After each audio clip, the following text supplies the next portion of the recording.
So of all the servants of the enemy, the Orcs were the most numerous.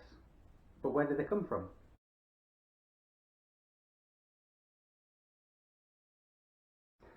The most popular idea is that they were elves once. That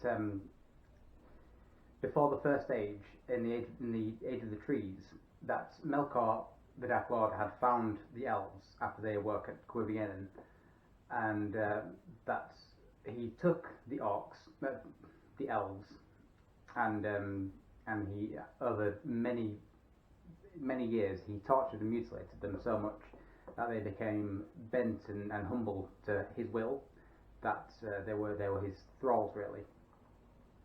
That's the most popular theory, but it's not strictly true. The oldest writing about the orcs was that Melkor himself had created them from the subterranean heat and slime of the earth. But it got to the point where Tolkien himself got a bit... he didn't think it appropriate that Melkor, that anything other than Eru, Iluvatar, would have the power to create life. So that's where the idea of the orcs becoming orcs came from. And then it continued on from there. But you read in Morgoth's Ring, where Tolkien himself kind of got uncomfortable with this idea as well, that the orcs were elves once. But unfortunately he died before it was fully confirmed, so that popular theory it stuck, really.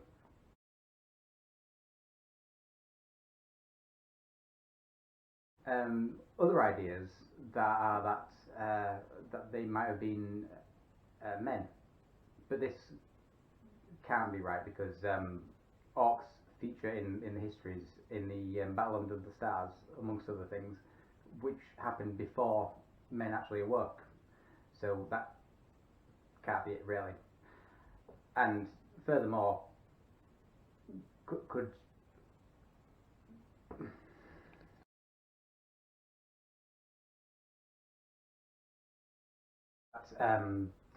dwarves as well might have been akin to orcs.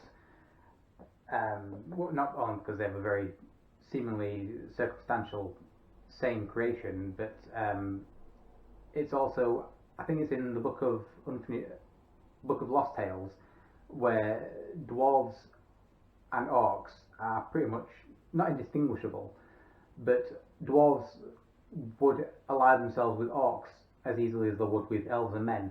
So there's that kindred there, and also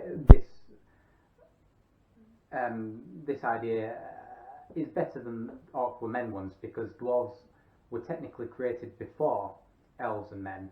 It's just that they weren't allowed to awaken until after elves. So another one with pros and cons, but yeah, it's another one to throw into the mix.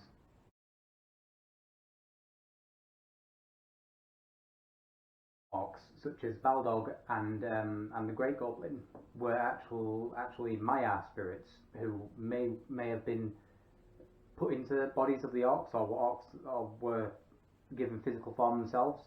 It's an odd one, this, but it's not without precedent, because it appears in some writings that Morgoth had put Maiar spirits inside things just to see what would happen. I think even dragons might have been born from this, and weird things, really.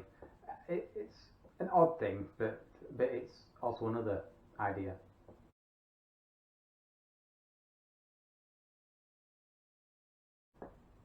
So if we go back to the idea that orcs came from the heat of the earth and the slime, maybe it wasn't so much like that, but it makes you think of actual canon, the creation of the dwarves, where Aule, wanting to create his own life form in honour of Iluvatar, would fashion the dwarves.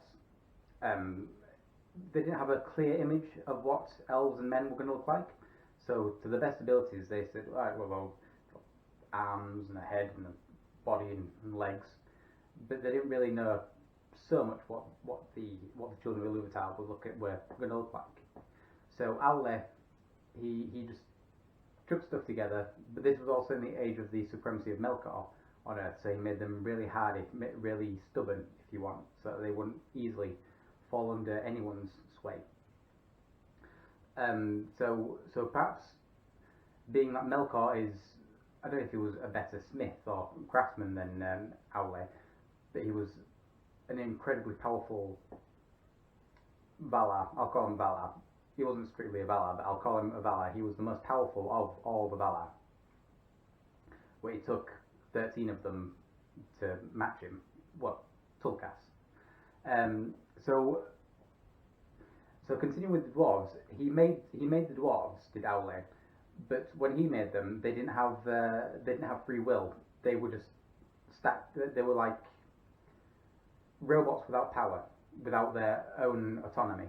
They could move, they could blink, they could speak, because Aule himself teaches them language, Kuzdul, but they just had no free will. It wasn't until Eru Iluvatar himself came down and he got a bit annoyed that Aule had done this, but seeing that they had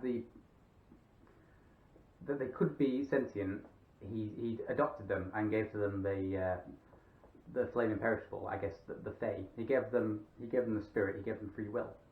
So I'm thinking that sounds very much like the Orcs, where every time a Dark Lord, those only two, where after the War of Wrath, when Melkor is thrown out into the void, that the Orcs become confused and dismayed, that they become just unable to do anything, really. I say anything. They could form little tribal units, little bands, but they couldn't become a force to be reckoned with as they were in the days of Melkor in the First Age. And then it came where Sauron started to increase his own power, where the Orcs were once again able to use their own powers, their greater skills. And then of course Sauron is defeated by at the fall of Numenor, and the Orcs suddenly once again dwindle into insignificance.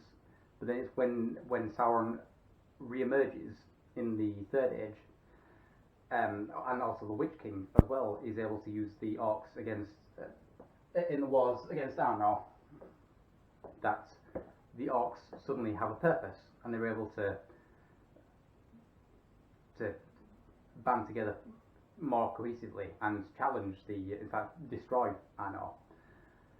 So and once again at the defeat of Sauron by the destruction of the One Ring, the Orcs once again become so useless, where it's several weeks after that King Aragorn and all the others mop up the rest of the Orcs, and the Dwarves themselves come back to Moria and get rid of the Orcs that were there.